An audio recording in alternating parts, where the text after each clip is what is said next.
आप देख रहे हैं नवभारत समाचार। मैं हूं डॉक्टर नजर अंसारी। इस वक्त हम खड़े हैं उत्तर प्रदेश के लखीमपुर खीरी जिले के ब्लॉक तक्का के ग्राम सहल गांव में। ग्राम सहल गांव में भारतीय जनता पार्टी के प्रदेश महामंत्री विधान परिषद के सदस्य अनूप गुप्ता जी गांव चलो अभियान के तहत गांव सहल गांव में कल से विराजमान हैं। यहां पर लोगों की समस्याएं सुन रहे हैं। प्रधानपति संजय गुप्ता जी बैठे हुए हैं। हम जानेंगे आखिर गांव गांव चलो अभियान का उद्देश्य क्या है और इस अभियान के तहत वो ग्राम वासियों को और हिंदुस्तान की जनता को किस तरह से लाभ पहुंचाना चाहते हैं। मंत्री जी से जानकारी लेंगे। मंत्री जी नमस्कार। इधर आ जाएं, आप भी बैठ जाएं। अरे नहीं, मैं तो यहीं से ठीक हूँ। सर जी, ये गांव गांव चलो अभियान भारतीय जनता पार्टी की तरफ से चलाया जा रहा है। इस अभियान के तहत आप आज नखा ब्लॉक के ग्राम सहल गाँव में हैं। ये अभियान क्या उद्देश्य है? ये अभियान पूरे देश भर में चल रहा है और इस अभियान में माननीय प्रधानमंत्री जी की इच्छा है। ये हम जो आपके बीच में आए हैं इन लोगों के बीच में, वो माननीय प्रधानमंत्री जी की इच्छा थी। हमने प्रधानमंत्री जी की इच्छा को पूरा किया है। माननीय प्रधानमंत्री जी की इच्छा है कि पार्टी के सभी नेता, पार्टी के सभी कार्यकर्ता किसी न किसी गांव में जाएंगे और वहां जाकर के 24 घंटे लगभग रहेंगे और 24 घंटे रह करके वहां कुछ संगठनात्मक काम करेंगे, पार्टी को, संगठन को मजबूत करेंगे, साथ ही साथ कुछ सामाजिक काम भी करेंगे। स्वच्छता का अभियान करेंगे, लाभार्थियों से चर्चा करेंगे, महिलाओं के जो स्वयं सहायता समूह चलते हैं, जो आंगनबाड़ी कार्यकर्त्री हैं, आशा बहुएं हैं, उनसे मिल करके उनकी समस्याओं को जानेंगे, उनको प्रोत्साहित करने का, महिलाओं को प्रोत्साहित करने का भी काम करेंगे। तो सर जी, क्या ये 2024 के चुनाव की तैयारी है? भारतीय जनता पार्टी, जिसके बारे में आप ठीक से अध्ययन करेंगे तो आपको ध्यान में आएगा, हमारा प्रतिदिन कोई ना कोई कार्यक्रम होता है। 2024 तो अब आया है, इससे पहले भी हम लगातार अनेक प्रकार के कार्यक्रमों के माध्यम से जनता जनार्दन के बीच में लगातार बीजेपी बनी रहती है। इससे पहले आपने देखा विकसित भारत संकल्प यात्रा चल रही थी। विकसित भारत संकल्प यात्रा के माध्यम से एक रथ आया होगा, जो रथ गांव गांव जा रहा था। आज के हमारे कार्यक्रम के दौरे में यह भी जानना था, हमने यह भी जानने का प्रयास किया कि जब विकसित भारत यात्रा आई थी तो कितने लोगों का पंजीकरण हुआ, कितने नए लोगों को योजनाएं मिलने वाली है।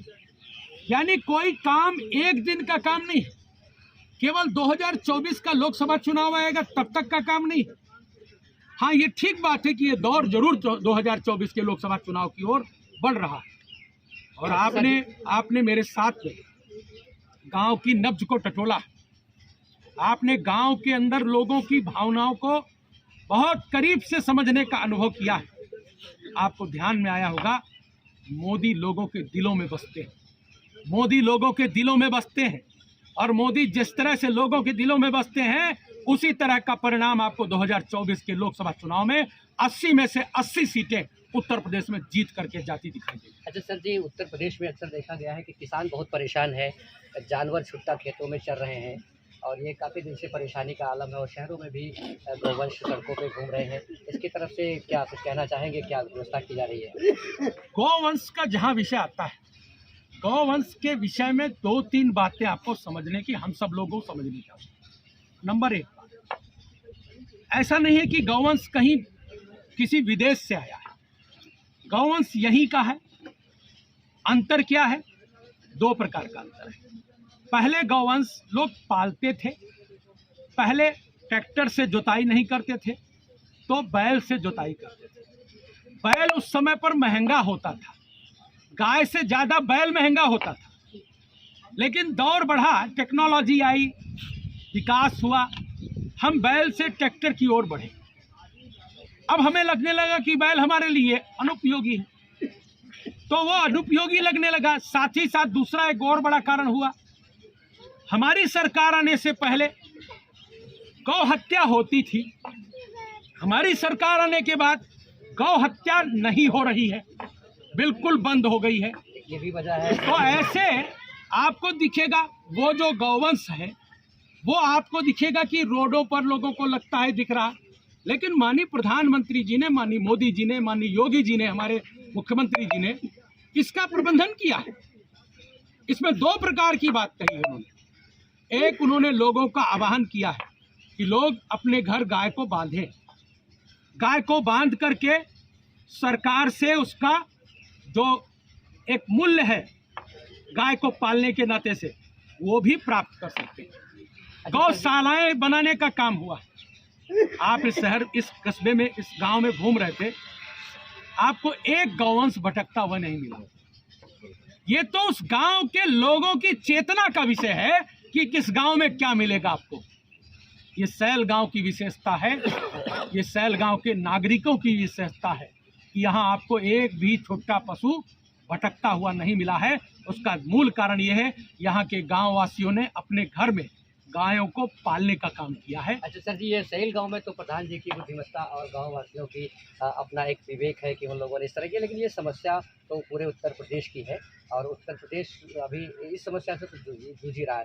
खैर, मैं एक बात करना चाह रहा हूँ कि अभी 2024 का चुनाव चल रहा है, होने ही वाला है और पूरे देश में चुनाव को लेकर सरगर्मियाँ हैं।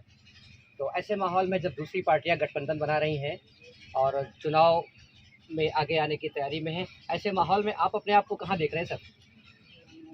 हमारे पास तो कोई दिख ही नहीं रहा, सब पता नहीं कहाँ गायब हो गए, छितरा गए हैं, छितरा गए हैं। एक हमारे खिलाफ में संगठन बना मोदी के खिलाफ, उनका अभियान है मोदी रोको अभियान। उनसे पूछो तुम्हारा एजेंडा क्या है? मोदी रोको, केवल एक एजेंडा। ये वे लोग हैं जिन्होंने 60 साल तक देश के अंदर गरीबी हटाओ का नारा दे करके केवल और केवल अपनी जेबें गर्म करने का काम किया। उन्हीं के प्रधानमंत्री राजीव गांधी जी कहते थे कि मैं 1 रुपया भेजता हूं, जमीन पर केवल 15 पैसा पहुंचता है। 85 पैसा कहां जाता था नहीं बताया राजीव गांधी जी ने, हम बताते हैं। वो कांग्रेसियों की जेब में जाता था, कांग्रेसियों के चहेते अधिकारियों की जेब में जाता था, भारत की बैंकों में नहीं तो स्विस बैंकों में जाता था। यह भारत के नागरिकों का पैसा था जो लूटने का काम बिचौलिए करते थे और सत्ता के प्रभाव में करते थे।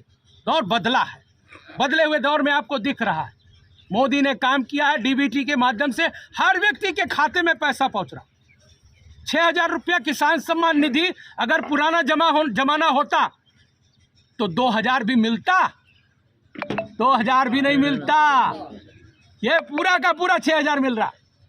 आवास बन रहा है। मंत्री जी एक आखिरी क्वेश्चन करेंगे आपसे।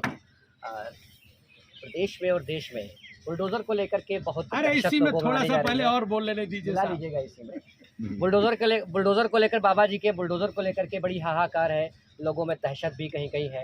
हालांकि जो लोग गलत काम करेंगे उसका गलत परिणाम होगा, लेकिन बुलडोजर को लेकर के सोसाइटी में दहशत देखी जा रही। आप इसके बारे में कुछ साफ कर दीजिए ताकि लोगों में दहशत खत्म हो जाए कि क्या बुलडोजर का मामला है। मैं तो आपसे कहूंगा कि यहाँ सर्वे कर लीजिए, जितने बैठे हैं इनमें से किसी को बुलडोजर का डर है? किसी को बुलडोजर का डर है भैया? पब्लिक जवाब दे रही नहीं है, गुंडे जवाब देंगे डर है। जिन्होंने दूसरों की जमीनें कब्जा की हैं उनकी छाती पर भी बुलडोजर चलेगा, नहीं रुकेगा बुलडोजर। हाँ, लेकिन किसी गरीब की छाती पर, किसी गरीब की जमीन पर ना चला है और ना चलेगा। चुनावी मुद्दा आपका क्या है? भारतीय जनता पार्टी, लोग कहते हैं कि भारतीय जनता पार्टी का चुनावी मुद्दा हमेशा हिंदू मुस्लिम रहा है, इस बार 2024 का चुनावी मुद्दा आपका क्या है? आप ऐसे ढूंढने लगोगे तो आपको कभी लगेगा कि कर्पूरी ठाकुर को भारत रत्न मिल गया, कभी आपको लगेगा चौधरी चरण सिंह जी को भारत रत्न मिल गया, कभी आपको लगेगा लालकृष्ण आडवाणी जी को भारत रत्न मिल गया। मैं तो आपसे दूसरी बात कहता हूँ, आपने भी देखा यहाँ के लोगों ने बताया कि उनका आवास किसने बनवाया? मोदी ने बनवाया। आपने पूछा मुस्लिम समाज के लोगों से, आपने पूछा कि भैया किसको वोट दोगे? उन्होंने कहा आपकी बार मोदी सरकार। उन्होंने कहा आपकी बार मोदी सरकार। हमारे पास तो हमें किसी मुद्दे की जरूरत नहीं, मुद्दे तो वो ढूंढे जिन्होंने कुछ काम ना किया हो। हमने तो काम किया है, काम के दम पर हम वोट पाले जा रहे हैं और मोदी लोगों के हृदय में बसता है, मोदी लोगों के दिलों में बसता है। केवल मोदी ही अपने आप में एजेंडा है और किसी एजेंडे की जरूरत नहीं। मैं सदस्य के नाते जब सदन की कार्रवाई में भाग ले रहा था तो हमारे समाजवादी पार्टी के एक एमएलसी मित्र ने कहा कि बीजेपी सरकार गरीबों को फ्री में अन्न बांट रही है और गरीबों को फ्री में अन्न बांट करके गरीबों की कार्य क्षमता को खत्म कर रही है, गरीबों को अकर्मण्य बना रही है। ऐसे तो ये गरीब जो हैं इनको काम करने का अभ्यास ही खत्म हो जाएगा। तो मैंने उनको वही जवाब देते हुए कहा और मैं आपके चैनल के माध्यम से जनता जनार्दन तक इस संदेश को देना चाहूँगा कि गरीब ने काम करना नहीं छोड़ा है, गरीब ने काम करना नहीं छोड़ा है और न वह कभी कर्मण्य होने वाला है। ये समाजवादी पार्टी के लोगों की गलत सोच है। अंतर यह आया है कि जो अनाज में पहले पैसा खर्च होता था वो पैसा आज वो बचत में बचा पा रहा है। जो पैसा आवास बनाने में खर्च होने वाला था वो पैसा उसका बच गया। जो पैसा उसको आयुष्मान भारत कार्ड में दवाई कराने में अपने खर्च होने वाला था वो आयुष्मान भारत कार्ड देने के कारण बच रहा है। ये पैसा जो बच रहा है उसका अनाज खरीदने में पैसा नहीं लग रहा, चीज़ों में पैसा नहीं लग रहा, मुफ्त चीज़ें मिलने लग रही मोदी सरकार में। इस सब के कारण जो पैसा बच रहा है वो पैसे की बचत के कारण से उसके जीवन स्तर में उठाव आया है और उसके जीवन का स्तर ऊपर हो रहा है। वह उस पैसे से बचत करके अपने परिवार के लिए कुछ अच्छा सोच पा रहा है।